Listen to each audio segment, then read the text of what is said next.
Andy, can you talk to us just about the team selection? Obviously just the one forced change, and Keith Earls on the bench for, as you described it this week, the biggest game of your lives.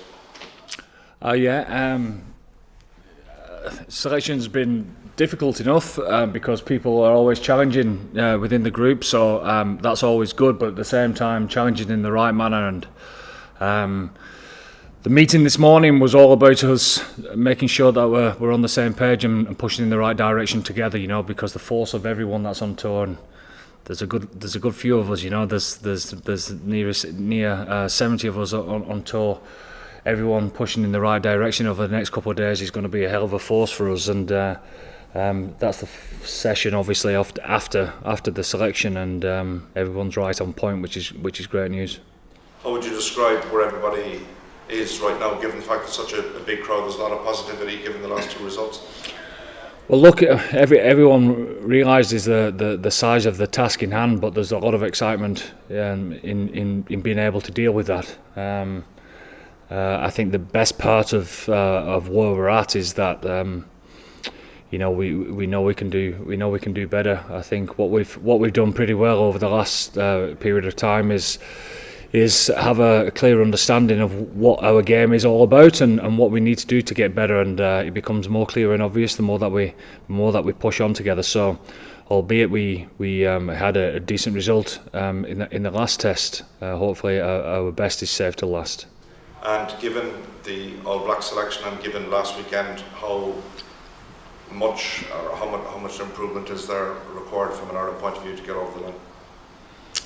Yeah, I reckon so, but we'll see whether there is that much improvement that's needed, because, like I keep on saying to you, we're in control as well as them. They've got a plan.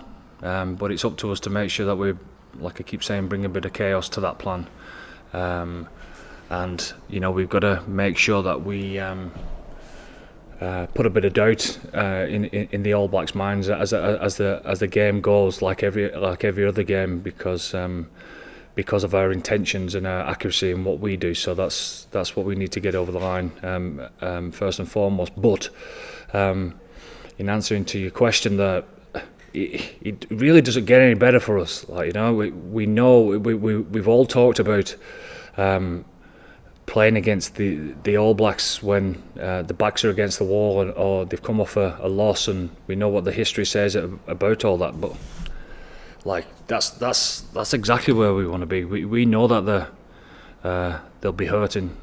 We know that they bounce back unbelievably strong. We've played them enough times now to realise what's coming, but to have them in the last game before we break now for another season, when we expect them to be fired up, really wanting to prove a point to us and to themselves, it couldn't be any better for us. To be able to deal with those type of situations is exactly where we want to be. How important is it that you paint the right pictures for Wayne Barnes on Saturday night? Discipline's huge in any game, and we have a very experienced referee who we know very well, and I hope that discipline's not part of the reason why there's a result that goes either way for both teams. And just a final question from me: can you talk about where we are, the significance of being here in Jerry Collins Stadium, and what an influence he has been to everybody, even with the shirts hanging up the wall and previous visits to here? Oh yeah, I mean, the history here. When you look at all the shirts, that's not just Jerry's, but all the ones that's been involved in this great club is there for all to see, And we had a great welcome before training today, and Mick Kearney, our manager, responded very nicely back to them as well. So it's great to have the hospitality of this stadium. Cheers, thanks, man. You mentioned that you'd like to put some doubt into the All Blacks' minds. Do you feel you've already dealt them a significant level of doubt so far this fall?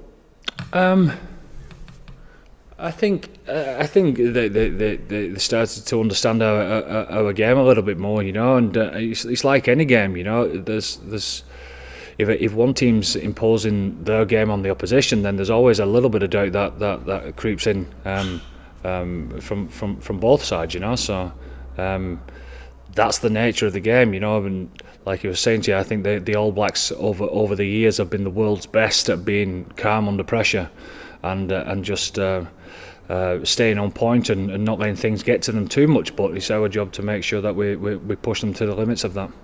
I'm sure as an international coach you'll be aware of the waves that you ride in terms of criticisms and positive feedback in the media. Probably wouldn't come as a surprise that Ian Foster is under a lot of pressure in New Zealand media at the moment. Do you think that might play a part in this week?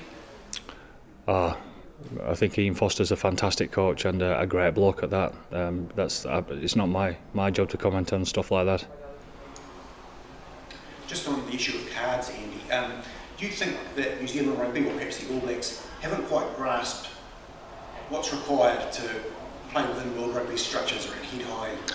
Again, it's not for me to comment on the All Blacks. You know, it's up to me to make sure that our guys understand what the rules are, and whether you agree with them or not, you've got to adhere by them, and that's it. And you know, I think we can debate after this series is over.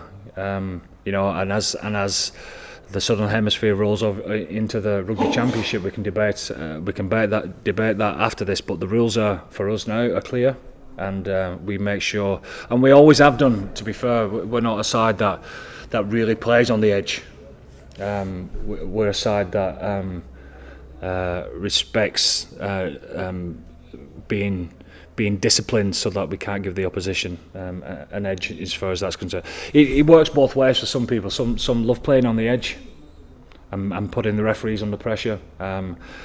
We tend to be a side that likes to have a low penalty count, so therefore we can try and dominate territory in that way as well. Okay.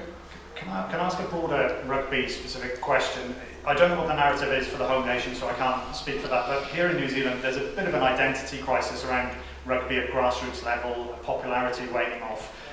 How significant is it that 3 of the biggest rugby series in the world at the moment have all gone to deciders this weekend? Do you think this is quite a pivotal weekend for the rugby landscape? I think it says everything about New Zealand if you're thinking at grassroots level it's on the wane, because every time I go down a motorway or past a school, there's rugby being played everywhere. So I wished it was like that back home, you know. So I don't think it's on the wane at all from what I've seen. Sure, the numbers actually in terms of secondary schools. So I guess it's a part of a national discussion here at the moment. Well, I suppose we're all trying to get to that point. You know what I mean? We're pushing the game, so it's great for us. Look, from what we've heard, the excitement back home is reaching fever point. So that's exactly what we want to do for Irish rugby.